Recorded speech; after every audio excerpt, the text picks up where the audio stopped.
d'un géant de la sidérurgie. La tour de l'usine de Romba a été dynamitée cet après-midi. Mais ce monstre en béton, qui servait à refroidir les hauts fourneaux autrefois, a résisté davantage que prévu. La tour de 45 mètres de haut a à moitié survécu à l'explosion, tant elle a de ferraille dans les entrailles. À 19h30 dans votre édition nationale, Élise...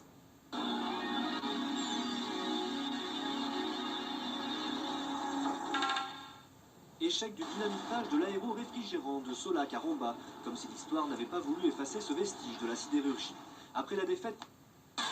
50 ans d'âge, construction en béton armé, 47 mètres de hauteur, 35 mètres de diamètre à la base. Ce monstre de béton n'est autre que l'aéro-réfrigérant Solac. En décodé, il servait à refroidir l'eau des hauts fourneaux de Romba. Cet après-midi, on s'était donné rendez-vous entre anciens de Solac et médias, car le monstre devait s'effondrer. 25 kilos de dynamite sous ses bâches, 740 trous de percée, 15h30, top chrono.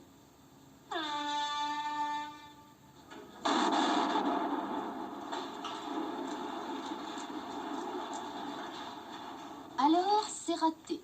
On se précipite, on téléphone, on s'interroge.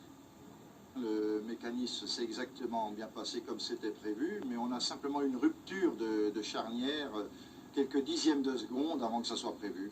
Situé à 1,50 m de la gare, les trains s'étaient même arrêtés de circuler, sécurité oblige. Sauf que ce vestige de la sidérurgie n'a pas voulu tomber dans les poussières de l'histoire. Il faisait partie d'un programme de destruction totale du site d'ici 2 ans. Destine. La mort d'un symbole de la sidérurgie aujourd'hui, près d'Amnéville en Moselle. La tour de l'usine de Romba a été dynamitée cet après-midi. Ce monstre en béton armé de 45 mètres de haut servait à refroidir les hauts fourneaux autrefois.